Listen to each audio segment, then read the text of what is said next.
Hello and welcome to the channel. The National Economic Council NEC team set up by President Bola Ahmed Tinubu to initiate palliatives to vulnerable Nigerians affected by subsidy removal has knocked former President Muhammadu Buhari's register, saying it lacked credibility. No wonder we now see who got what. During the conditional cash transfer the previous administration claimed they made during the Coro pandemic. Subscribe, like, share, and comment. Thank you. Palliatives. Buhari's social register lacks credibility. NEC. The National Economic Council, NEC, yesterday unanimously resolved to do away with the National Social Register used by Buhari's administration to implement its conditional cash transfer, saying it lacks credibility. Consequently, it asked states to generate their own registers for such cash transfers. This is even as the federal government announced that it will distribute 252,000 metric tons of grains to states at subsidized rates to cushion the effect of hardship occasioned by petrol subsidy removal. However, most states yesterday could not give a definite date as to when they will be able to make the register available. But the NEC meeting, presided over by Vice President Kashim Shettima at the Council Chamber, Presidential Villa, said the register had integrity issues as the criteria for its compilation was unclear. Briefing State House correspondents at the end of the meeting, Governor Chukwuma Soludo of Anambra State said contrary to what the previous administration projected, it was not possible to digitally transfer money to the poorest of the poor, the majority of whom were unbankable. He said it was agreed that states should generate registers that were comprehensive and ensure it was only for vulnerable people. Professor Soludo, flanked by his Bauchi and Ogun State colleagues, Bala Mohammed and Dakbo Abiodun, respectively, noted that beneficiaries of the supposed transferred cash could not be identified in the villages. He said NEC resolved that the states should come up with their own registers using formal and informal means to develop it, assuring that all beneficiaries at the subnational level could easily be assessed that way.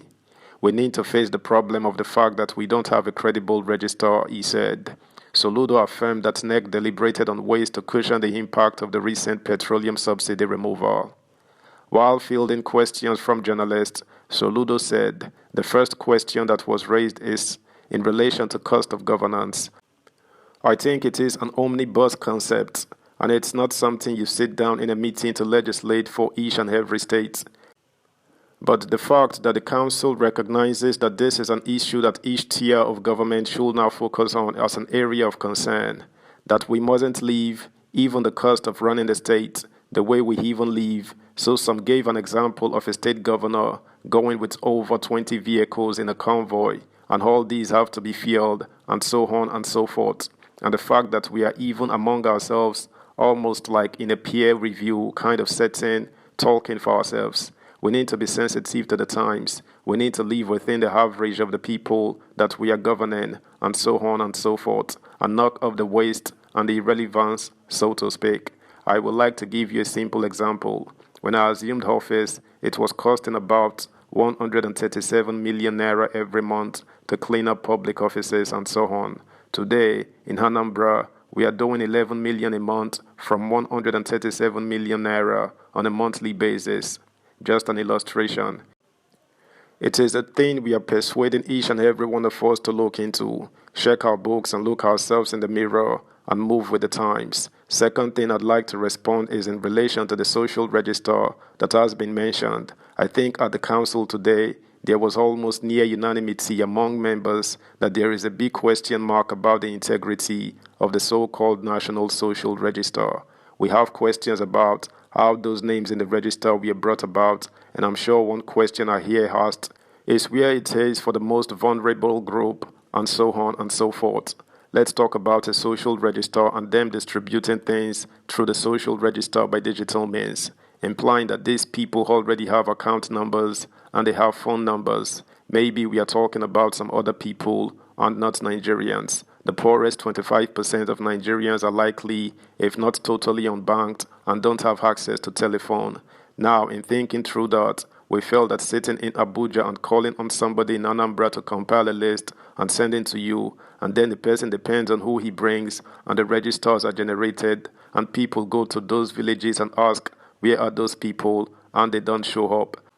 This is stress testing. We think we need to go down back to the drawing board. If you are delivering any such national or federal program from Abuja, it needs to be delivered via the government that are there using their own format and mechanisms to generate the register that is comprehensive, that meets certain criteria, that you can stress test and you can call out the people in the village and everyone will confirm that these are the vulnerable people, if you are targeting vulnerable people, as it were.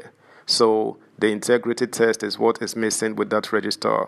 Many have just described what is being counted as national register as bogus. Some described it as a phantom, some in all manner of terms. So we need to face the problem, the fact that we don't have a credible register, and get back to work on this.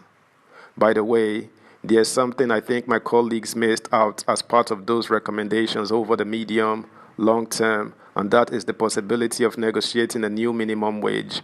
That obviously will be on the table, but that has to be negotiated through the appropriate structures for doing that over time.